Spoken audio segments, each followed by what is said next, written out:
This show is produced by the Hartman Media Company. For more information and links to all our great podcasts, visit hartmanmedia.com. Welcome to The Commercial Investing Show, where we analyze, explain, and exploit the opportunities presented in today's commercial property marketplace. If you're interested in apartments, mobile home parks, self-storage facilities, and other income property, you've come to the right place. We'll explore what's hot and what's not in markets nationwide in the relentless pursuit of return on investment. Here's your host, Jason Hartman. It's my pleasure to welcome Matt Curtis. He is founder and CEO of Smart City Policy Group, otherwise known as SCPG, and he deals in a lot of interesting areas, and one is the short-term rental regulations and so forth. So let's dive in. Matt, welcome. How are you? I'm terrific. Thanks so much. And you're coming to us from Austin, Texas. Is that correct? Correct. Yeah. Austin has really become the hub for so many new innovations and new conversations about new technologies and new ideas. That's true, but not Airbnb, right? The climate is rather anti-short-term rental in Austin, from what I understand. Well, Austin's interesting. Austin is a lot of Airbnb started in Austin during South by Southwest and some other big festivals that we had here years ago. Of course, Austin was home to HomeAway and headquarters to HomeAway while they were operating as HomeAway and grew as HomeAway. And I was the head of HomeAway and later Expedia Global Government Affairs worldwide, and worked on short-term rental regulations around the world. Austin did create some regulations in 2013 that did a great job of achieving compliance with registration, getting people into the program, but they recreated those rules back in about 2015, 2016, and they're having a harder time achieving compliance with those. But like a lot of cities, they're going to continue to tinker with those rules and regulations until they get it right. Yeah, good stuff. So tell the listeners what you do. You told me off air a little bit. It's pretty interesting. What do you do when someone asks you that at a cocktail party? What do you say? Yeah, it's fascinating. I was the head of HomeAway Global Government Affairs and Expedia there for a long time, and I was the short-term rental guy. And that was after I came on the heels of my roles as deputy to the previous two mayors of Austin. And Austin was the it city in the world. So many people were looking at Austin, talking about Austin as the best practice mecca, a city that did so many things right. So I was talking about local government policy for a long time, and then talking about short-term rental policy for a long time around the world. Now I've taken those two things and I created my own consulting practice. We're based here in Austin, but we've got a variety of different folks that work with us in Washington, D.C., in the Bay Area, and different corners of the world, where what we're focused on is helping cities and travel organizations like destination marketing organizations and private sector entities create good policy. Mostly we're focused on short-term rentals. That's the anchor of our work, but we work on other emerging technologies as well. So we've done a lot of work on air taxis, ride-hailing, scooters, and so on. Yeah, so air taxis meaning, when I was at the Cannes Film Festival year before last, I took Uber Copter twice. So I summoned a helicopter with my phone. It was a pretty cool experience. And that's what you mean when you say air taxis, right? Sort of. The next big thing, air taxis, electric vertical takeoff and landing jets. It's a little different than a helicopter. Wow. It's actually a vertical flying jet that can land right on the rooftop of your development. So if you're an urban core real estate developer, you're wanting to have a new electric vertical takeoff and landing jet pad on the roof of your building. This will be a new amenity, a new search criteria in the MLS. Do you have the vertical, what do you call it? Electric vertical takeoff and landing jets. Most people call them air taxis. Yeah, air taxi landing pad on my building. Yeah, okay. And they're just a few years off in being seen in American cities, but they're flying in different corners of the world. And people are talking about how this is going to change your ability to quickly get out to the airport or quickly get out to the ballpark. Right. And you might spend a little bit more because maybe that Uber costs $45 to get to the airport. Maybe you're spending $45 to get to the airport as well, but you're getting there in 5 or 10 minutes. Yeah, right. Now, there's 5 other people in the vehicle with you, and they're all spending $45. So the total bill is a few $100 to get out to the airport. But you're splitting that with all the other travelers. Yeah. And that's going to be really cool, and it's going to be neat to see that we're going to see the Jetsons in America in our lifetime. Yeah. Isn't that neat? It's an amazing time to be alive, as I always say. That's really cool. When do you really anticipate that, though? You know, they've been talking about flying cars for decades, and we still don't have them. I mean, you know, what are we talking about? For real, really seeing that in the marketplace, your prediction? If you read just general periodicals right now, you'll see that most people are talking about in the next few years. Mm-hmm. So probably, I'm guessing 3 to 5 years off, you will see some activity flying in different American cities. Now, some cities are going to be slow to allow this to be adopted. Some cities are going to create, very strict limits to it so that most of these vehicles are going to be flying within existing helicopter flight paths. Mm-hmm. So you don't have to create anything new to allow them. Yeah. Well, and these are self-driving too, right? Well, that's the goal at some point in the future, is that they are artificial intelligence. But in the beginning, most American cities are probably going to say they have to have a pilot. And most of the companies that are creating them already are aware that they have to have piloted vehicles to get started. So like Lilium is one of those companies, right?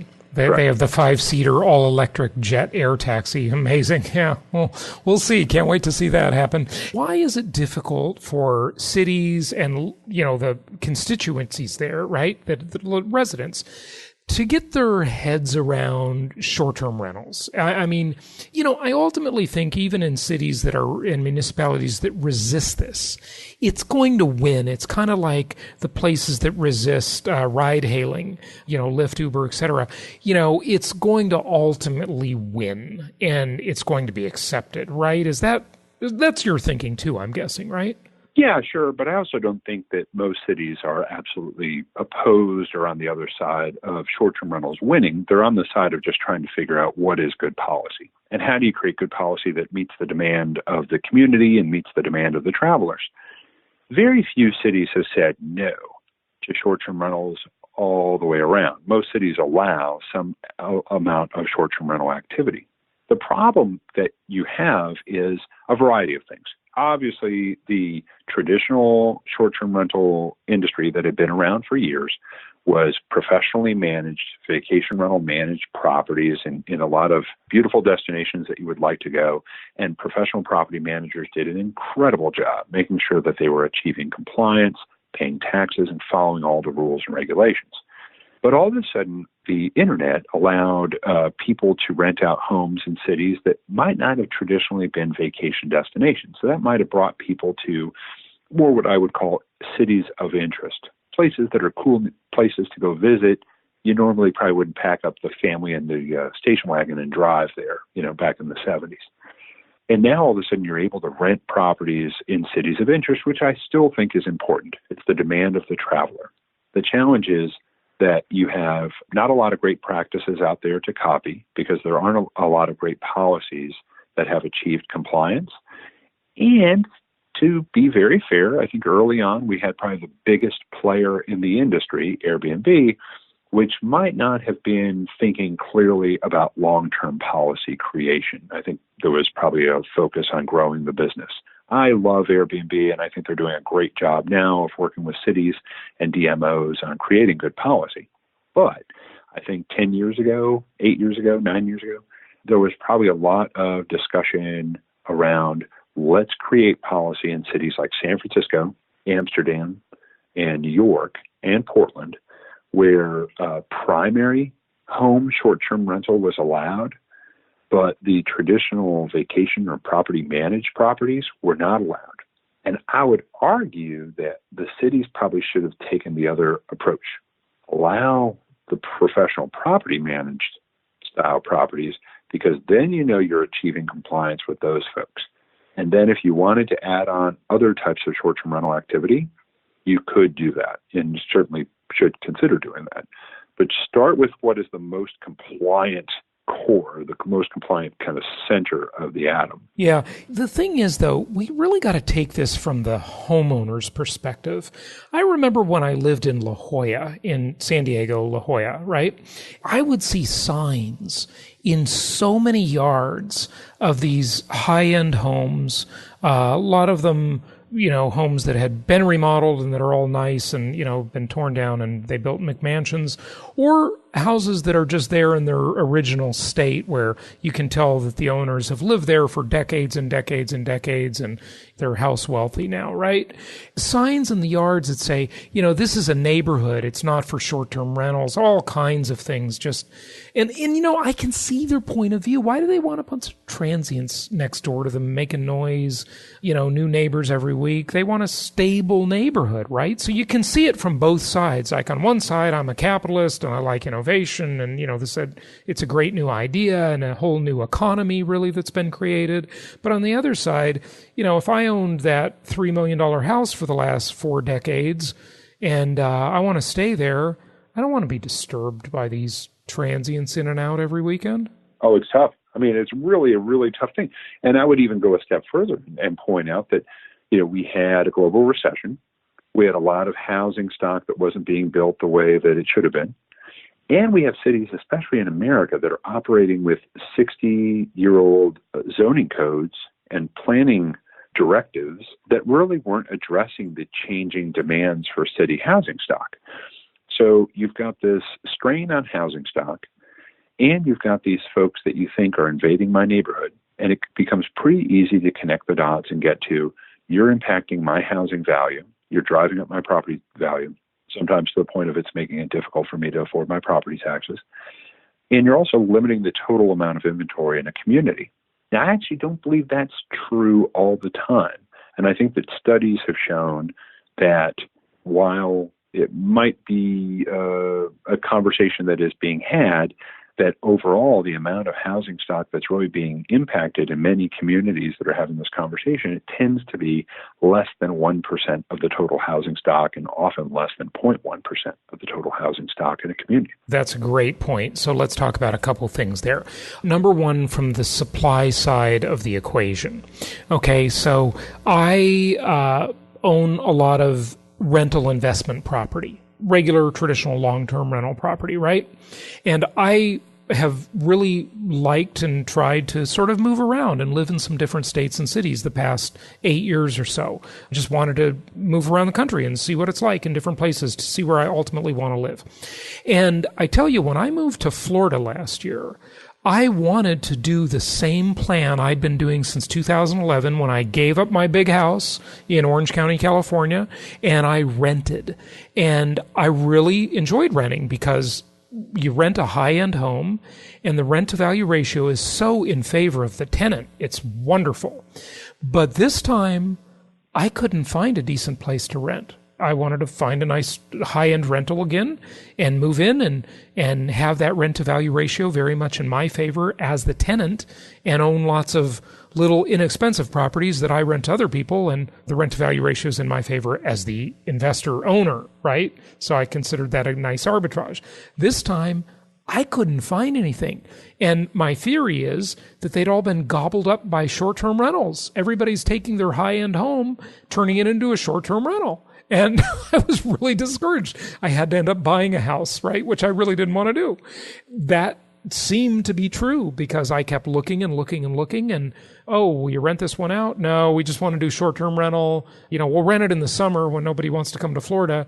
You can stay there for 6 months, but then you got to move because we can make too much money Airbnb-ing it in the high season in the winter, right? So right. That's one side. Yeah. Speak to that for a minute, and then I got another side to ask you about. Yeah, no, certainly. And it's interesting. You got to look at it from the perspective of data. So we're having a conference on August 16th, a Smart City Policy Summit. It's a conference on short-term rental regulations. And the housing analytics firm, RC Elko, is going to be releasing their latest study on the impacts of housing by short-term rentals. And when you look at some of these studies, studies that are done by statisticians, people who do the science of these sorts of things, they can be mind-boggling, 15 pages of stuff that might turn some of our heads inside out as we read them. But when you finally get down to it, it tends to be that, short-term rentals are certainly involved in the overall real estate conversation, but more often than not in cities like Denver or, even a San Francisco or Los Angeles, the total number of short-term rentals is actually active short-term rentals that are non-owner occupied, professionally managed, someone's second home, that people are fearing are stealing housing from the housing stock, tends to be something in the neighborhood of like 0.001% of the overall housing stock. It sure doesn't feel that way, but okay.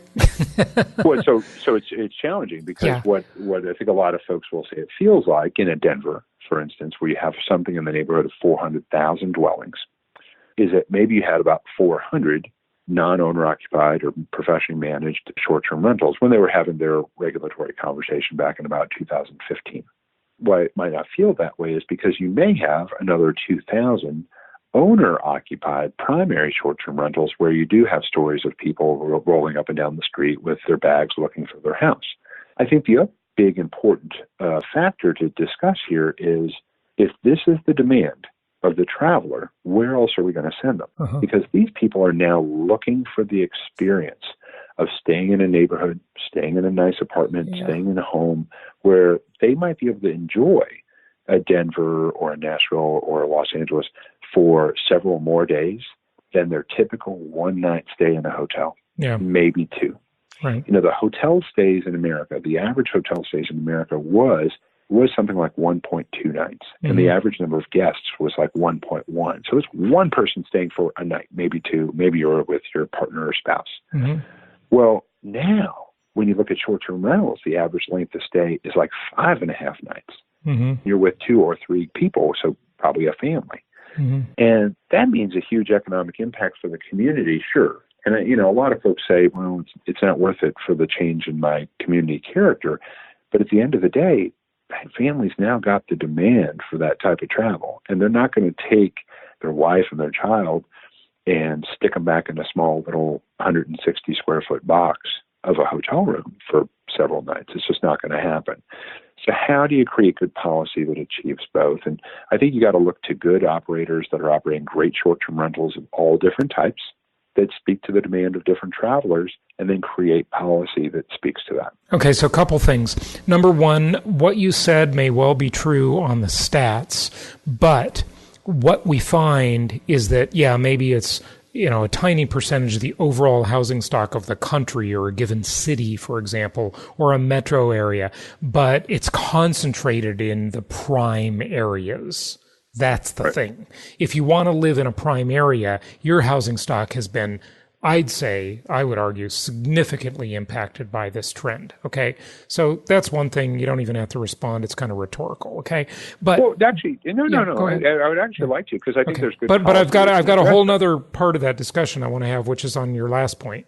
Okay, so go ahead. Well, and I just wanted to make sure, you could create policy that limits the density of properties. And really, when we are talking about this, most of the time we're talking about residential zones, single-family homes. I don't know, think of it in the American South, like ranch-style homes.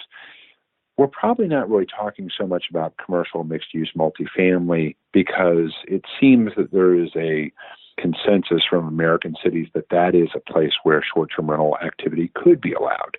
It's commercial mixed-use multifamily zone. There are different. But that's not going to give people the whole experience you just talked about. But you may, if you were a family traveling to an urban core, may answer the demand. Most of those families want to go to the beach in La Jolla or Newport, so or Santa Monica. And you could solve that problem, the beach in La Jolla, by density limits, registration, licensure programs, things like that could help mitigate the impact. But let's talk about the flip side of the equation, which I think is interesting. And I don't know how much you track this, but I wonder how much of it is a mania.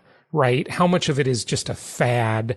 And when the next recession hits, it'll sort of settle it out and you'll see what's sort of really there. This is what I mean by that. Okay.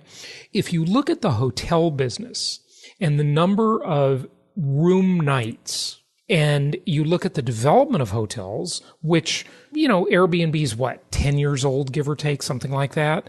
Of course you had others before them, but they really were the disruptor that kind of changed the industry, right?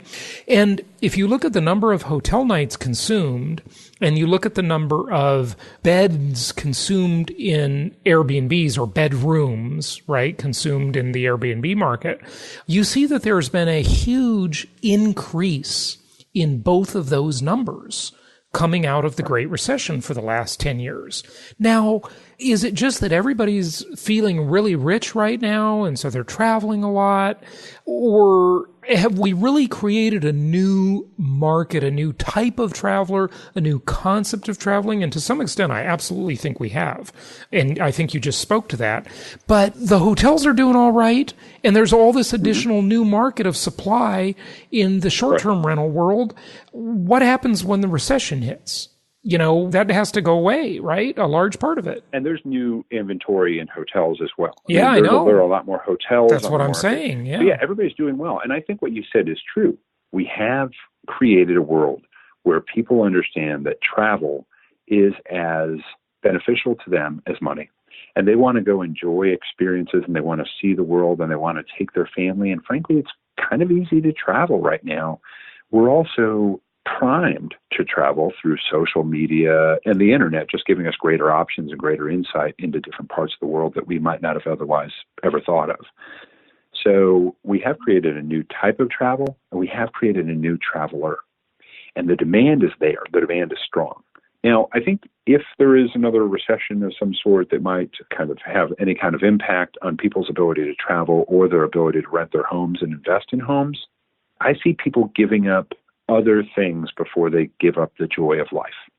And I think they are going to travel as long as they can, even if they do it on a limited income. And I think there are so many people who are renting their homes, primary home or second home or an investment property, that they're willing to take any infusion of travel dollars, even if they take a little bit of a loss for a few years compared to how much money they might be making now. Okay, so the supply of beds on planet Earth has increased dramatically in the past 10 years. And when the recession comes and this travel is discretionary, we're going to see how much of that market is really there, I think. I don't think we know yet. I think this answer is very hard to get to right now in a booming economy. So I think that's going to tell us something. And, you know, what you say may be true. It may not be as big an impact as it would have been in a normal cycle in other times, because things have changed. And, you know, one of the trends that I have talked about only a little, but I think it's an interesting one and I think it's significant, is just this concept that life for everybody, largely because of our things, our technology, life has become a lot more portable than it's ever been before. And, you know, I'll just use like a sort of a weird example. You probably think that this is not very significant, but let me just say it, okay? I always had a big stereo system, right? Now I have tiny little devices that have pretty good sound. And, you know, I remember in the old days you had big giant speakers and, you know, when I move now, I don't have to move all this big stuff. When I used to go on trips, I used to take lots of cassette tapes to listen to audiobooks and a few printed books. And now I just got a laptop and an iPad. You know, it's just a totally different thing. Like, things are much more portable nowadays. My first trip to Maui was only a few years ago. Mm-hmm. And I landed in Maui and I saw this couple. They were on the same shuttle to the car rental that I was on or something. And I said to them, how are you able to come here for as long as you are? You're coming here for 3 weeks. I mean, what do you do that you're able to do that? What kind of industry do you work in? How are you able to stay involved? And they looked at me like I had asked the strangest question. And at the same time, both with using their left hands, held up their phones. Yeah, right. Said, it's just right here. Yeah. I mean, people are able to work from different parts of the world. And I do think that adds into the greater conversation about experience and that travelers are seeking experience. I'll give you an anecdote. When I've been talking about short-term rental regulations around the world for, almost 10 years here, I will talk to the most ardent opponent of short-term rentals, whether it's a neighborhood opponent or an elected official, a city council member, or a mayor, that just does not want short-term rentals to proliferate in an extreme manner in their community. They're so, serious about the regulations that they want to put in place and maybe even a ban. And then you ask them, do you guys use short-term rentals? And without fail, they say, oh, yeah, we use them all the time. Love them. So they're okay to go somewhere else. And they acknowledge that they enjoy using them when they go other places.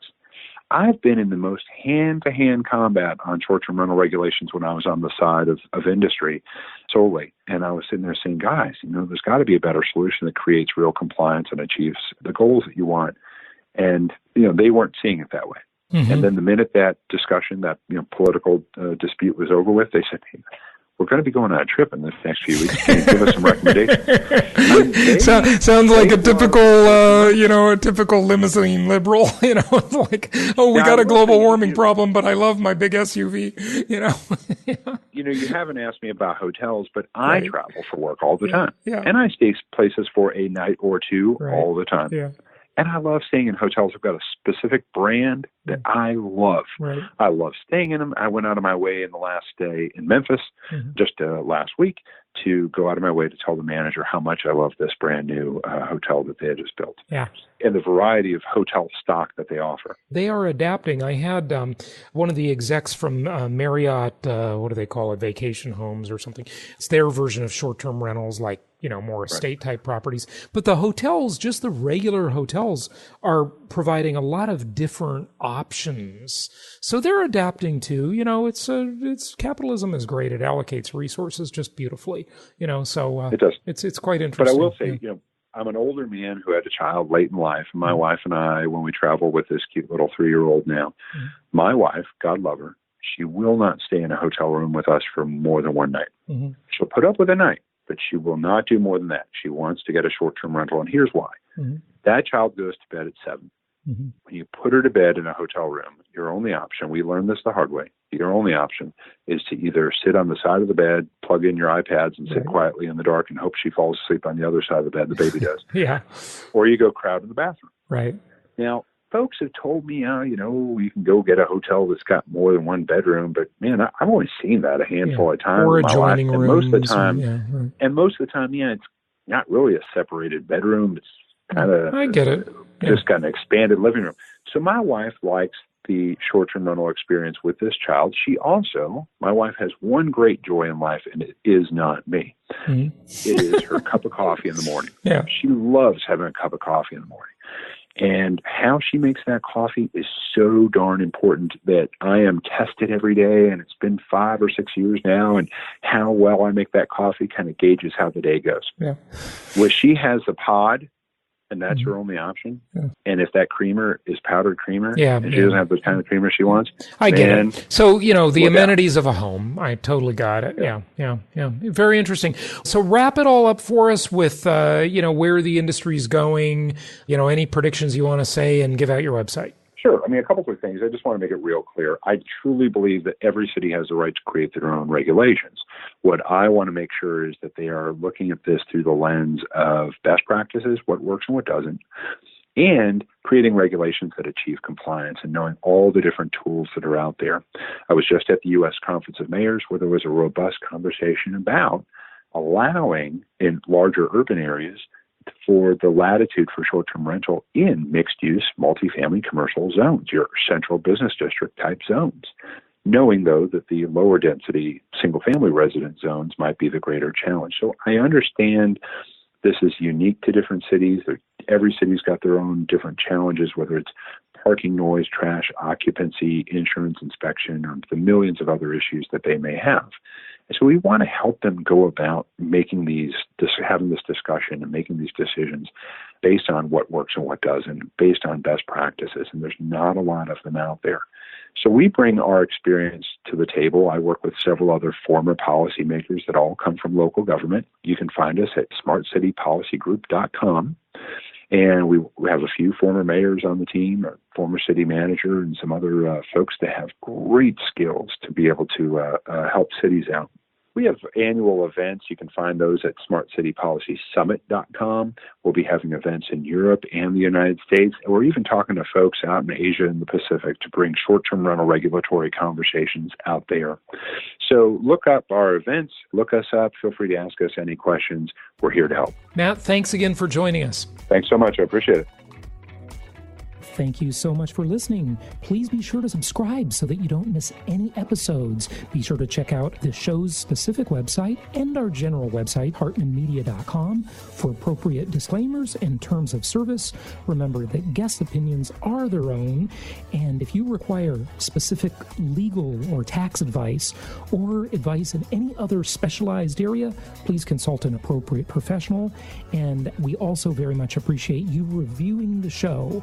Please go to iTunes or Stitcher Radio or whatever platform you're using and write a review for the show. We would very much appreciate that.